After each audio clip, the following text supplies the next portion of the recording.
আমাদের ঘুম আসে, কিছুক্ষণ কয়েক ঘন্টা কাজ করলে আমরা ক্লান্ত হয়ে পড়ি। ছোট বাচ্চা হলে পরে দিনে রাতে সমানে ঘুমায়, একটু বড় হলে পরেও আমাদের 8 ঘন্টা ঘুমানো লাগে।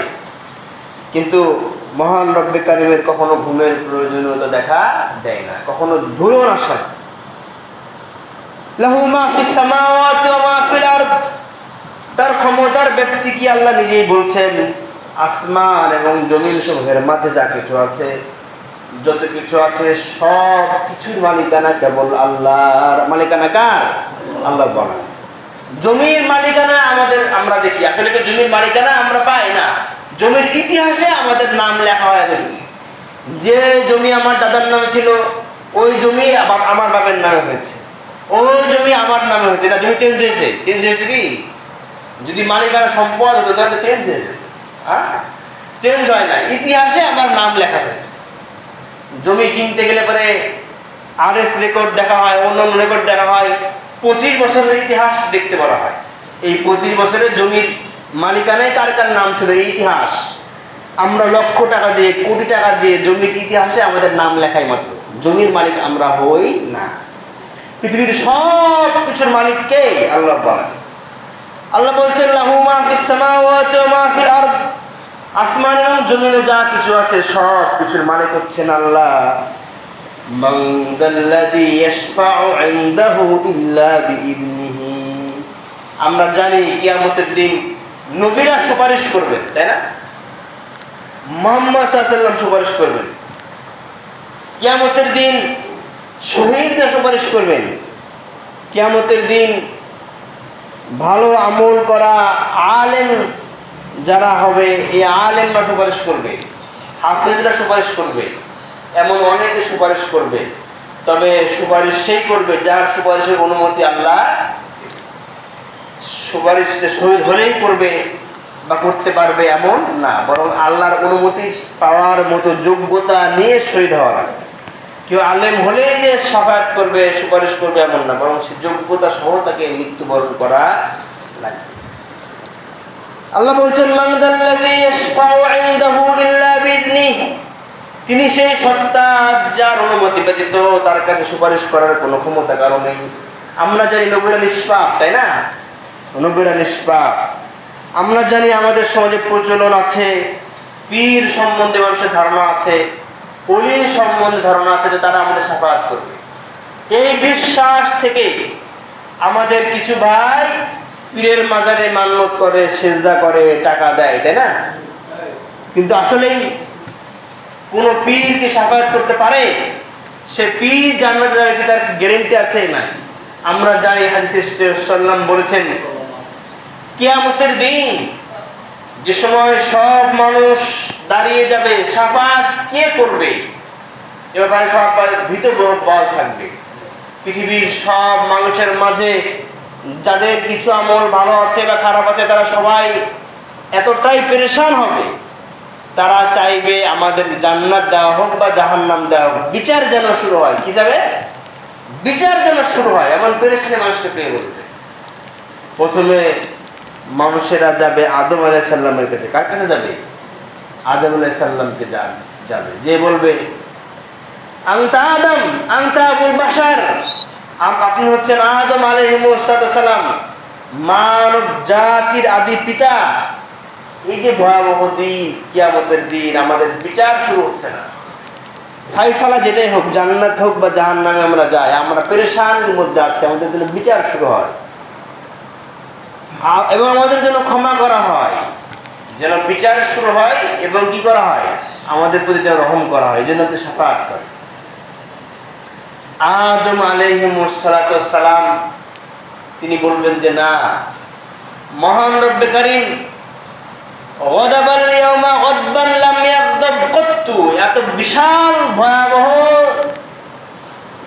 ক্রোধ তাকে পেয়ে বসেছে মহান আল্লাহ বলেনকে। তিনি এত রাগান্বিত হয়ে আছেন, কখনো তিনি এত রাগেননি আর কখনো এত ভয়াবহভাবে রাখবেন না।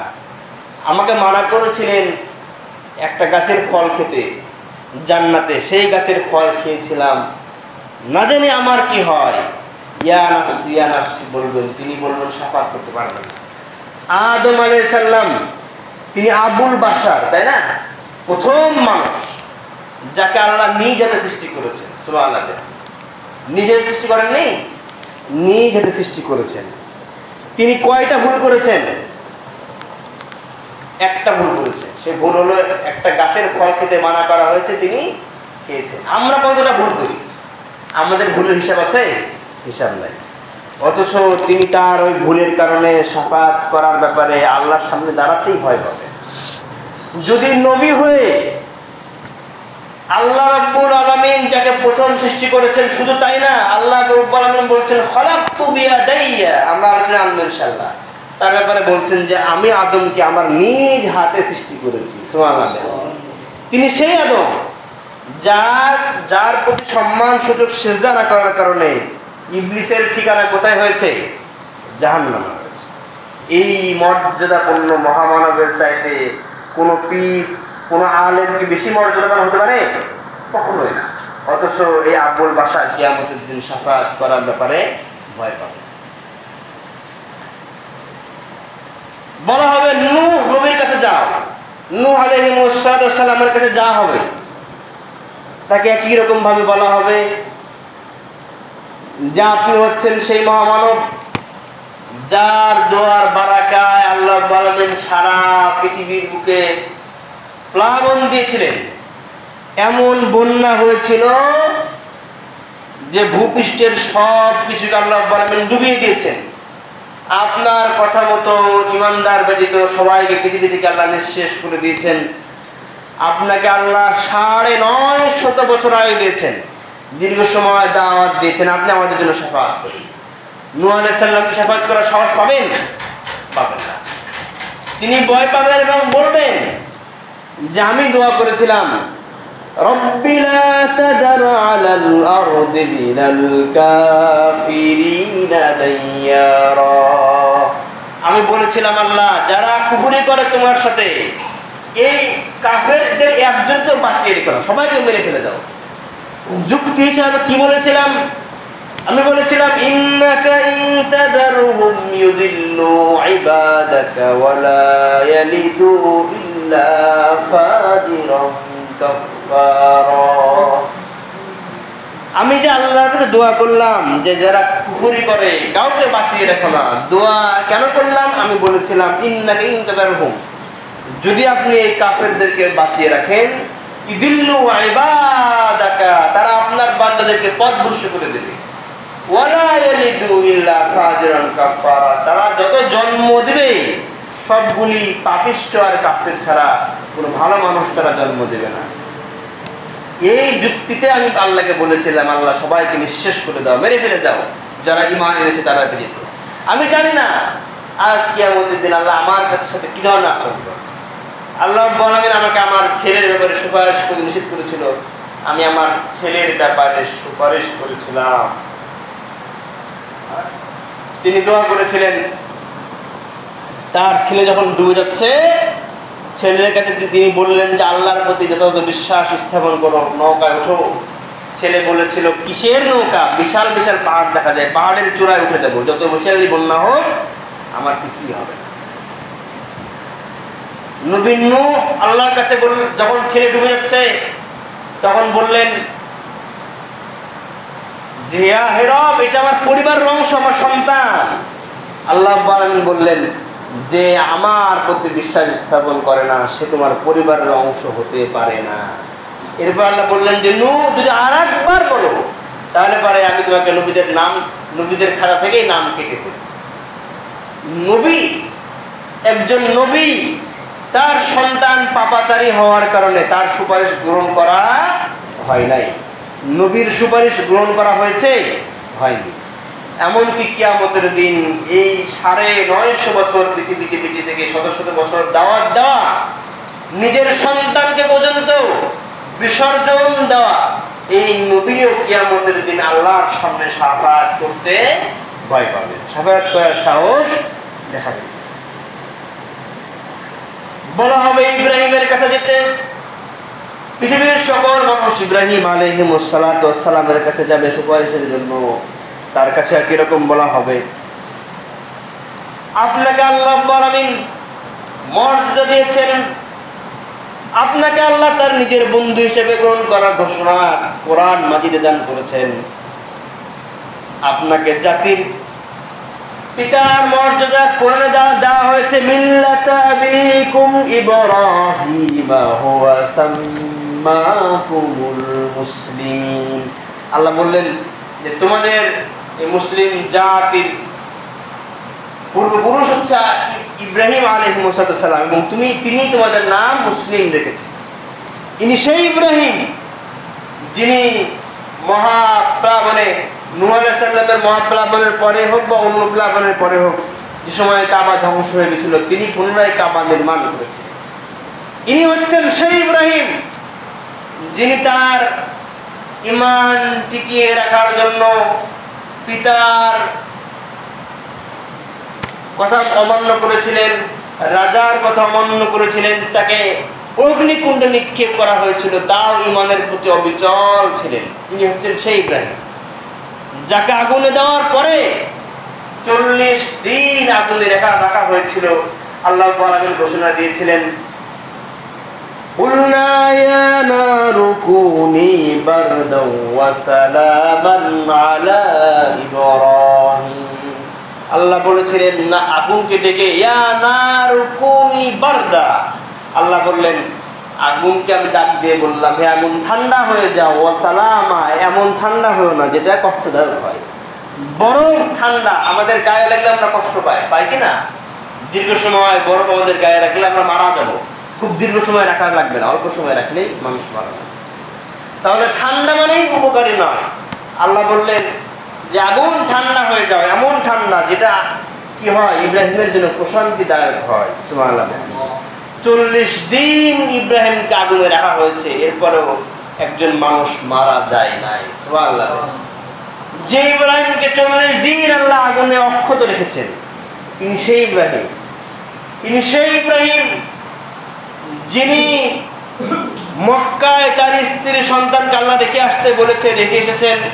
তার স্ত্রী সন্তানের জন্য পানি খুঁজতে সাফা মারওয়া পাহাড়ে 7 বার চক্কর দিয়েছে।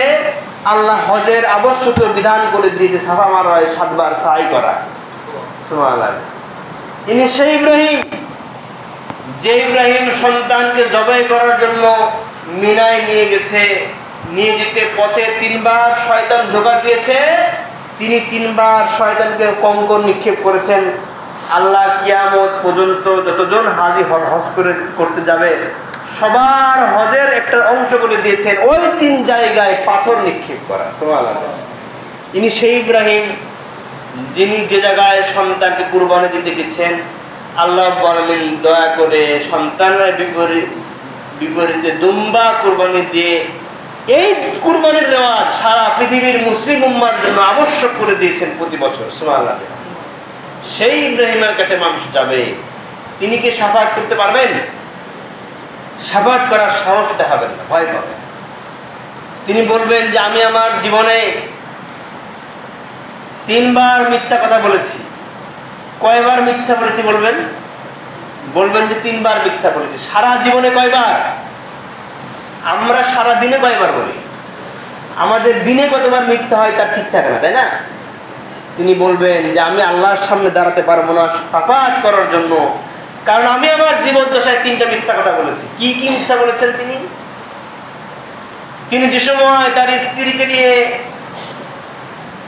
মিশর থেকে সিরিয়া যাচ্ছিলেন, সে সময় বা ফিলিস্তিন থেকে সিরিয়া মিশর আসছিলেন, সে সময় তিনি এক জনপদ অতিক্রম করছিলেন, যে জনপদের রাজা সাধারণত দেখতে ভালো এরকম মেয়ে হলে তার প্রতি অস্বাভাবিক নির্যাতন চালাতো, খারাপ আচরণ করতো, খারাপ কাজ করতো।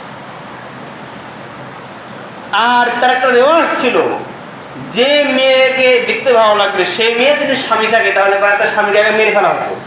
তার স্বামীকে মেরে ফেলার পরে সেই মেয়েকে রাজার কাছে নিয়ে যাওয়া হতো। ভাই হলে ছাড়া হতো, কিন্তু স্বামী হলে কি করা হতো? মেরে ফেলা হতো। সে রেওয়াজ নবী ইব্রাহিম আলাইহিস সালাম জানতেন। তাই ধরা পড়ার পরে নবী ইব্রাহিম আলাইহিস সালামের স্ত্রীকে রাজার কাছে নিয়ে যাবে। এখন বলছে এই মেয়ে তোমার কে হয়? তিনি বলেছেন আমার বোন হয়। পৃথিবীতে যত মানুষ আছে আমরা মুসলিম সকলেই আল মুসলিম আখুল মুসলিম, একজন মুসলমান একজন মুসলমানের ভাই, ধর্মীয় সম্পর্ক, সেই হিসেবে তিনি মিথ্যা বলেননি। কিন্তু তার কাছে এটা গুরুতর অপরাধ মনে হবে যে আমি মুসলিম ভাই পাশাপাশি স্বামীও, কিন্তু সে সময় শুধু ভাইয়ের পরিচয় দিয়েছিলাম। তাকে মূর্তি পূজার জন্য নিয়ে যেতে চাওয়া হয়েছিল তার পিতার কাছে থাকার সময়, অগ্নিকুণ্ডে দেওয়ার পূর্বে। সে সময় সবাই যখন মূর্তি পূজার জন্য গেছে, তিনি বলেছিলেন যে আমি অসুস্থ, এমনি সাকিম। তিনি আসলে অসুস্থ ছিলেন না, কিন্তু তারপরেও তিনি বলেছিলেন কিসের জন্য? যে তাদের কথাটা কাটানোর জন্য। মানুষ অসুস্থ শুধু শারীরিকভাবে হয় না, বরং আত্মিকভাবেও অসুস্থ হয়। সুতরাং কার্যত তিনি মিথ্যা বলেননি, কিন্তু তিনি এগুলিকেই তার এমন ভয়াবহ অপরাধ মনে করবেন যে জন্য আল্লাহর কাছে শাফাআত করতে পারবেন না। শাফাআত বড় জটিল বিষয়। যেমন নবী ইব্রাহিম আলাইহিস সালামের পা কিয়ামতের দিন তার বাবা আজর আঁটে ধরবে। কিয়ামতের মাঠে ইব্রাহিম নবী দেখবেন যে তার পা একজন মানুষ এইটা ধরেছে, তাকে দেখবেন এটা তার বাবা। কে দেখবেন? এটা নবী ইব্রাহিমের বাবা। পিতা সন্তানকে বলবে যে আমাকে বাঁচাও। সন্তান বলবেন যে আমি কি দুনিয়ার বুকে আপনাকে বলিনি যে আল্লাহর সাথে কাউকে শরীক করা যাবে না? আমি কি আপনাকে বলি নাই যে আল্লাহ রাব্বুল আলামিন ছাড়া কারোর কাছে মাথা নত করা যাবে না, মূর্তির পূজা করা যাবে না?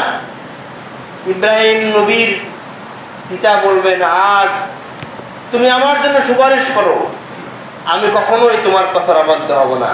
নবী ইব্রাহিম আলাইহিস সালাম আল্লাহর কাছে সুপারিশ করবেন যে হে রব, আমাকে তুমি নবুয়ত দিয়েছো, আমার বংশধরে ৭০,০০০ প্লাস নবী দান করেছো। সুবহানাল্লাহ। নবী মুহাম্মদ সাল্লাল্লাহু আলাইহি ওয়াসাল্লাম কার বংশধর?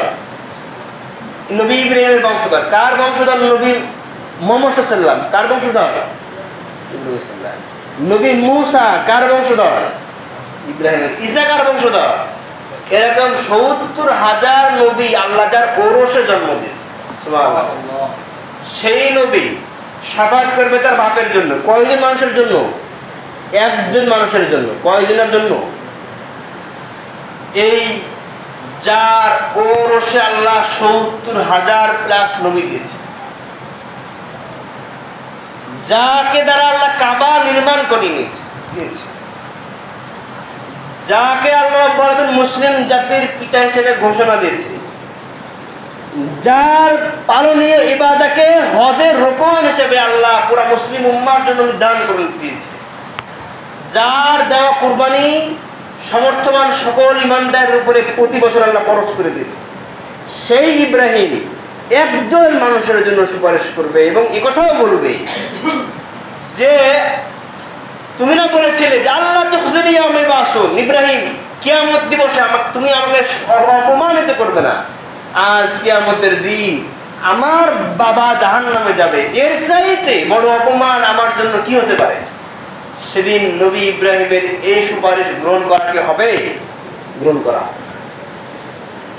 করা হবে না। ইব্রাহিমকে আবার বলা হবে তুমি তোমার পায়ের দিকে তাকাও। তিনি তার পায়ের দিকে তাকিয়ে দেখবেন যে এখন আর কোনো মানুষ দেখা যায় না, এখন দেখা যায় যে একটি শূকর, যার গায়ে শূকরের মল, শূকরের পায়খানা লেগে আছে, বিচ্ছিরি এক অবস্থা। 4 পাওয়ালা শূকর তার পায়ের গোড়ায়। তিনি সরে যাবেন, তার পা ধরতে চাইবে বারবার, এটাই তার পিতা, কিন্তু শূকর রাখতে দিয়ে দেওয়া হবে যেন তার ইমোশন কি হয়ে যায়, কমে আসে। নাউযুবিল্লাহ। ফেরেশতাদেরকে বলা হবে ধরে জাহান্নাম নিক্ষেপ করো। নাউযুবিল্লাহ। জাহান্নাম নিক্ষেপ করে দেওয়া হবে। যার এত বড় মর্যাদা, তার সুপারিশ একজন ব্যক্তির জন্য কবুল করা হবে। তাহলে নিজের আমল ভালো হওয়াটা কতটা জরুরি, নিজের আমল ভালো হওয়া কতটা জরুরি বিষয়। শাফাআত সবাই পাবে না, শাফাআত সবাই পাবে, বিশাল বড় ভাগ্যের ব্যাপার। এরপর নবী মুসার কাছে যাওয়া হবে। নবী মুসার কাছে বলা হবে নবী মুসা আপনি আমাদের জন্য শাফাআত করেন। আপনি এমন নবী যাকে আল্লাহ রাব্বুল আলামিন তার সাথে কথা বলার ক্ষমতা দিয়েছেন, মুসা নবীকে বলা হয় কালিমুল্লাহ, মানে যিনি আল্লাহর সাথে কথা বলেছেন। পৃথিবীর বুকে আর কোনো নবী ছিলেন না যিনি জীবদ্দশায় সরাসরি আল্লাহর সাথে কথা বলেছেন, এমন কোন নবী ছিলেন না। একমাত্র নবী মুসা আলাইহিস সালাম আল্লাহর সাথে কথা বলেছেন। তাকে বলা হবে আমাদের জন্য শাফাআত করেন। তিনি বলবেন, একই রকম বলবেন যে গদাবার রব্বু গদবান লাম ইয়াগদাব ক্বাবলু, আর বলবেন কত যে আল্লাহ রাব্বুল আলামিন এত বিশাল রাগান্বিত আজকের মতো রাগান্বিত তিনি কখনো ছিলেন না। তিনি তার অপরাধ হিসেবে বলবেন যে বনী ইসরাইলের একজন মানুষকে ফেরাউন সম্প্রদায়ের একজন মানুষ নির্যাতন করছিল, যেমন আমরা ভারতে দেখি হিন্দুরা মুসলমানদেরকে পেলে পিটাই, এরকম অবস্থা। তিনি শাসন করতে যে থাপ্পড় মেরেছেন। নবীদের শরীরে আল্লাহ বলেন অসামান্য ক্ষমতা দিয়েছেন। নবীর ক্ষমতা সাধারণ কোনো মানুষের মতো না।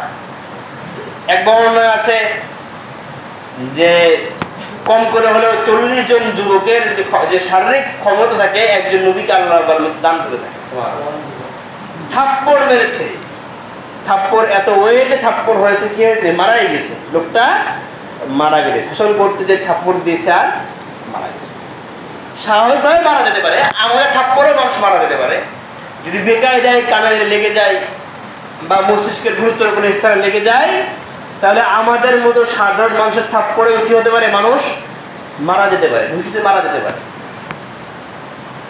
তো তিনি ওটা তার সব অপরাধ সহন করে ভয় পাবেন, অথচ তিনি নবীদেরকে আল্লাহ মাফ করে দিয়েছেন, অথচ তিনি ভয় পাবেন। তাহলে যে অলি বা যে আলেম বা যে পীর সাহেব সুপারিশ করে বলে আপনার মনে হয় সে নবী মুসার চাইতে কি বড় মানুষ? ধারে কাছে নবী ইব্রাহিমের চাইতে বড় মানুষ? ধারে কাছেও না। সুতরাং ব্যক্তি নিজে জান্নাতে যাবে কিনা সেটাই ভয়াবহ ব্যাপার।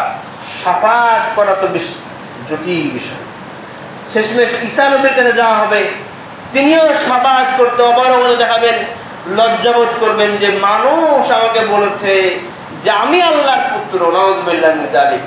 আর যদি আল্লাহ আমাকে বলে ঈসা তুমি কি পদক্ষেপ নিয়েছিলে, এত বড় জঘন্য কথা বলেছিল মানুষের, সে উত্তর আমি দিতে পারবো না, তাই তিনি ভয় পাবেন।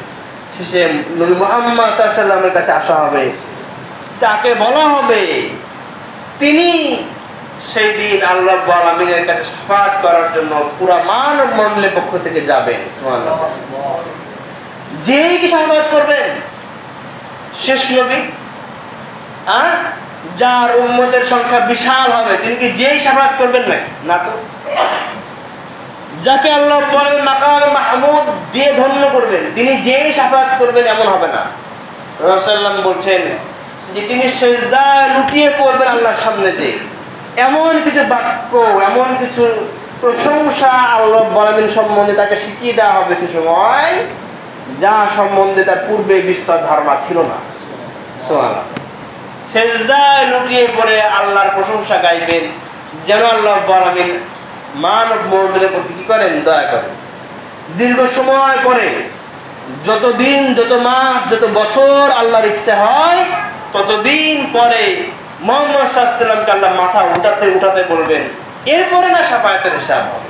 তাহলে যে জায়গায় নবীদের শাফাআত থেকে যাবে, সে জায়গায় পাবলিকের শাফাআত তো বহু দূরের ব্যাপার, তাই না? সুতরাং আমাদের ঈমান আকীদা শুদ্ধতার প্রয়োজন অতীব জরুরি।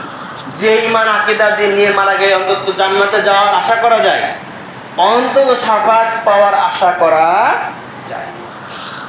আল্লাহ বলছেন ইয়ালামু মা বাইনা আইদিহিম ওয়া মা খালফাহুম, মানুষের সামনে যা আছে, পিছনে যা আছে, সব সম্বন্ধে আল্লাহ রাব্বুল আলামিন জানেন। কে জানেন? আল্লাহ জানেন। আপনার বয়স 50 বছর, বিগত 50 বছরে কাজ কি করেছেন কে জানে? আল্লাহ জানেন। আগামী 10 বছর বাঁচবেন, কি করবেন তাও কে জানে? আল্লাহ রাব্বুল আলামিন জানেন। আল্লাহ বলছেন ওয়ালা ইউহিতুনা বিশাইইম মিন ইলমিহি ইল্লা বিমা শাআ। আর ইলম যত ধরনের ইলম আছে, সব ইলম একমাত্র আল্লাহর হাতে। কার হাতে ইলম? আল্লাহর হাতে। সুবহানাল্লাহ। পৃথিবীর জ্ঞানের পিছনে আমরা দৌড়াচ্ছি, কিন্তু পরকালের এলেমের ব্যাপারে আমাদের দৌড়ঝাঁপ কি আছে? নাই। আমাদের ছেলে ইংরেজি কম পারলে আমাদের মাথা ব্যথা আছে, অঙ্ক কম পারলে মাথা ব্যথা আছে, বাংলা কম পারলে মাথা ব্যথা আছে, পরীক্ষার খাতায় নাম্বার 80 নিচে পেলে মাথা ব্যথা হয়। কিন্তু পরলৌকিক জ্ঞান আমরা নিজেরাও অর্জন করি না, সন্তানরাও অর্জন করলো কিনা সে বিষয়ে কোনো মাথা ব্যথা আমাদের নাই। অথচ এটা অমূল্য সম্পদ। আল্লাহ বলছেন ওয়ালা ইউহিতুনা বিশাইইম মিন ইলমিহি ইল্লা বিমা শাআ। পরলৌকিক জ্ঞান, আল্লাহমুখী জ্ঞান, যে জ্ঞান আল্লাহর কাছে মাথা নত করায়, যে জ্ঞান আল্লাহ রাব্বুল আলামিনের উপলব্ধি জন্মায়, যে জ্ঞান আজান হলে আল্লাহর সামনে দাঁড়াতে বাধ্য করে, যে জ্ঞান সালাতে দাঁড়ালে পারে খুশু খুদু বিনয় এনে দেয়, সে জ্ঞান কার পক্ষ থেকে আসে? আল্লাহর পক্ষ থেকে। কার পক্ষ থেকে আসে? আল্লাহর পক্ষ থেকে আসে। কিয়ামত যত আগাবে দিনী জ্ঞান অর্জন করে মানুষ কমবে না বাড়বে? কমে যাবে, কমে যাবে, কমে যাবে। আমাদের উচিত হলো দুনিয়ার পিছনে দুনিয়াবি জ্ঞানের পাশাপাশি কি করা উচিত? পরলৌকিক জ্ঞান অর্জন করা অতীব জরুরি, আবশ্যক কর্তব্য, কিন্তু আমরা অর্জন করি না। আমরা আমাদের দুর্বলতাগুলি রিকভার করি না। সালাতে দাঁড়ালে পারে সানা পড়া আমরা সবাই জানি না, জানি কি? জানি না। সালাতে দাঁড়ালাম, সূরা ফাতিহা আমাদের কোন জায়গায় টানতে হয়, কোন জায়গায় টানতে হয় না, কোন হরফের কিভাবে উচ্চারণ হয় আমরা জানি না। সূরা কেরাত সম্বন্ধে আইডিয়া নেই। রুকুর তাসবিহ আমাদের অনেকে জানে না। রুকু থেকে দাঁড়িয়ে কি কি পড়তে হয় তাও জানে না। একই রকম ভাবে রুকুতে অনেকগুলি তাসবিহ পড়া যায়, তার কোনো খবর নেই। ওই ছোটবেলায় সুবহান রাব্বিল আযীম শিখেছিল, মরা পর্যন্ত ওটাই চলছে। হ্যাঁ, 8-10টা রুকুতে দোয়া পড়া যায়, তা কোনোটাই সে মুখস্থ আর করে না। সেজদারও একই অবস্থা, সেজদাতে অনেকগুলি দোয়া আছে, কিন্তু ওই যে সুবহান রাব্বিল আলা মুখস্থ করেছে ওটাই চলছে। আর বাদ বাকি দোয়া কোনোটা মুখস্থ করারও দরকার নাই, পড়ারও দরকার নেই। এভাবে দোয়া মাসুরার কয়েকটা দোয়া পড়া যায়, দোয়া মাসুরার যায় অনেক দোয়া পড়া যায়, আমাদের মুখস্থ নেই, শুধু একটা মুখস্থ আছে। পরলৌকিক এলেমের ব্যাপারে আমাদের চরম অনীহা, অথচ এটাকে মূল্য দেওয়া উচিত। দুনিয়ার এলেম কাজে আসতেও পারে, নাও পারে। দুনিয়ার শিক্ষা দীক্ষায় কেউ ভালো চাকরি পেতেও পারে, নাও পারে। চাকরি পেলে পারে সেই চাকরির বেতনে তার প্রয়োজন পূর্ণ হতেও পারে, নাও পারে। এদেশের বুকে চাকরিজীবীরা ভালো আছে না ব্যবসায়ীরা ভালো আছে? কারা ভালো আছে? ব্যবসায়ীরা ভালো আছে। বরং যারা লেখাপড়া করে আর যারা ব্যবসা করে, দুইজনের মধ্যে কারা মালিক আর কারা কর্মচারী? আমরা যারা লেখাপড়া করি আমরাই কর্মচারী, ঠিক না? আর যারা ব্যবসা করে তারাই মালিক। এটাই দুনিয়ার নিজাম, এটাই স্বাভাবিকতা। দুনিয়ার লেখাপড়ার প্রতি গুরুত্ব দেওয়া আমাদের জরুরি মনে করি, কিন্তু পরলৌকিক লেখাপড়ার ব্যাপারে আমাদের গুরুত্ব মোটেই নাই, আমাদের গুরুত্ব দেওয়া উচিত। আল্লাহ বলছেন ওয়াসিআ কুরসিয়ুস সামাওয়াতি ওয়াল আরদ। আল্লাহর ক্ষমতা আসমান জমিন সবখানে, সব জায়গায় ক্ষমতা কার? আল্লাহ বলেন ওয়ালা ইয়াউদুহু হিফযুহুমা। এই যে বিশাল নবমণ্ডল ভ্রমণ্ডল আল্লাহ সৃষ্টি করেছেন, এর কোনটা রক্ষণাবেক্ষণে আল্লাহ বলেন কি ক্লান্ত হয়ে পড়েন? ক্লান্ত হয়ে পড়েন। আমাদের মায়েরা সন্তান জন্ম দেয়, 2টা সন্তান হলে পারে 3টে সন্তান হলে আর ক্যাপচার করা যায় না, তাই না? মায়ের গোসলের ঠিক থাকে না, চুলে তেল দেওয়ার ঠিক থাকে না, কাপড় চোপড়ের ঠিক থাকে না, খাওয়া দাওয়ার ঠিক থাকে না, ঘুম হয় না। 2টা সন্তান হলে আমাদের মায়েদের এটা একটা বাস্তব চিত্র। আমরা বাবারা তো দায়িত্ব পালন করিই না, অথচ মহান রব তার সৃষ্টির সংখ্যা সম্বন্ধে আমাদের ধারণা আছে কি? ধারণা নাই। তিনি যে কত বিলিয়ন ট্রিলিয়ন সৃষ্টি করেছেন এ সম্বন্ধে একমাত্র তিনি ভালো জানেন। সুবহানাল্লাহ। আমাদের পরিবারের 2-4জনের দায়িত্ব তা আমরা নিতে পারি না, অথচ বিজ্ঞান বলছে এক একটা তিমি মাছ একবারে কয়েকশো মানুষের খাবার খায়। কয়জনের খাবার খায়? কয়েকশো মানুষ যা খায় একটা তিমি একবারেই সে খাবার খায়। 2-3জন মানুষের খাবার জোগাড় করতে আমরা অস্থির। যে রব এই তিমির মতো অগণিত মাছ, অগণিত প্রাণীকে লালন পালন করছে, সে রব তাহলে কিভাবে এগুলোকে রক্ষণাবেক্ষণ করে থাকে? সুবহানাল্লাহ। সেই রবের প্রতি আমাদের বিনয় হওয়া উচিত, সেই রবের প্রতি শ্রদ্ধাশীল হওয়া উচিত। আল্লাহ বলছেন ওয়ালা ইয়াউদু হিফযুহুমা, আসমান জমিনে যা কিছু আছে কোনো কিছু রক্ষণাবেক্ষণে আমি কোনো ধরনের দুর্বলতা বা সমস্যা অনুভব করি না। ওহুয়াল আলিয়ুল আযীম, আলিয়ুল আযীম, তিনি সুউচ্চ মর্যাদার এবং সর্বময় ক্ষমতার অধিকারী। সুবহানাল্লাহ। আল্লাহ রাব্বুল আলামিন তার পরিচয় দিতে চেয়ে সূরা ইখলাসে ছোটভাবে বলছেন যে কুল হুয়াল্লাহু আহাদ, আপনি আমার বান্দাদের ঘোষণা দেন আল্লাহু আহাদ, আল্লাহ হচ্ছেন এক, একক, অদ্বিতীয়। আল্লাহুস সামাদ, তিনি হচ্ছেন অমুখাপেক্ষী। আপনাকে কিছু দেওয়ার জন্য তিনি কারো মুখাপেক্ষী নন, তিনি কারো মুখাপেক্ষী নন। যে কোনো অলির কাছে চাওয়া লাগবে, কোনো মাজারে যে মান্যত করা লাগবে, কোনো মাজারে যে টাকা দেওয়া লাগবে, কোনো কবিরাজের পা ধোয়া লাগবে, এরপরে পাওয়া যাবে। আল্লাহ এরকম কোনো কিছু মুখাপেক্ষী কি না, বরং যা কিছু চাওয়া হবে, যা কিছু বলা হবে, যা কিছু পাওয়ার আশা করা হবে, বিশ্বাস থাকবে যে অমুখাপেক্ষী আল্লাহর কাছে চেয়েছি তিনি আমাকে দেবেনই, এরকম বিশ্বাস রাখবে। লাম ইয়ালিদ ওয়া লাম ইউলাদ, তিনি কারো কাছ থেকে জন্ম নেননি, তিনি কাউকে জন্ম দেন নাই। ওয়া লাম ইয়াকুল লাহু কুফুয়ান আহাদ, তার সমকক্ষ কেউ নাই। যাই হোক, আমরা দুইটা আয়াত ঠিক কথা বললাম, আমাদের সময় অতিবাহিত হয়ে যাচ্ছে। তাহলে আমাদের তাওহীদ বিষয়ে আমাদের ধারণা অর্জন করাটা জরুরি। বিশুদ্ধ আরব ভূখণ্ডে দেখা যায় যে খুতবার বিশাল অংশ জুড়ে তাওহীদ বিষয়ে আলোচনা করা হয়। কারণ যে বিষয়ে যত বেশি গুরুত্ব দেওয়া হয় সেটা মানুষের কাছে তত বেশি গুরুত্ব লাভ করে। রব সম্বন্ধে আমাদের ধারণা একেবারেই কম, রবের প্রতি আস্থা বিশ্বাস একেবারেই কম। আপনারা দেখে থাকবেন ফিলিস্তিনের মানুষের এখন খাবার নেই, খাবার আছে? ফিলিস্তিনে বর্তমানে খাবার নেই। জীবিত কঙ্কাল দেখা যাচ্ছে, হাড় বের হয়ে গেছে এবং একেবারে জীবিত কঙ্কাল হয়ে মারা গেছে। 30-35 বছরের মহিলা দেখে মনে হচ্ছে 80-90 বছর বয়স, এভাবে শরীর শুকিয়ে গেছে। আল্লাহ রাব্বুল আলামিন ফিলিস্তিনিদের বিপদ দূর করে দেন আল্লাহ।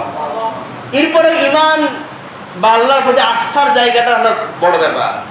যে এরকম অনাহারে আছে, তারপরেও আল্লাহর প্রতি শুকরিয়ার জায়গায় কমতি নাই। কথা বললে বারবার সুবহানাল্লাহ আলহামদুলিল্লাহ মুখের সব কথা আগে আসে। 5টা কথা বললে 5 বারই আলহামদুলিল্লাহ বলে, সুবহানাল্লাহ বলে। কেউ আহত হয়েছে, গুরুতর আহত হয়েছে, সেও কথা বললে আলহামদুলিল্লাহ বলে। কারণ আত্মীয় স্বজনের মধ্যে কেউ বেঁচে নাই, একা বেঁচে আছে, সে কথা বলতে যেও সে আলহামদুলিল্লাহ বলেই বলে যে আলহামদুলিল্লাহ আল্লাহ তাদেরকে শহীদ হিসেবে কবুল করেছেন, আল্লাহ তাদের ফয়সালা করেন। কি বিশ্বাস, কি ইয়াকিন, না কি আস্থা তাদের আল্লাহর প্রতি, কি ভরসা, এটা অর্জন করা আমাদের কর্তব্য।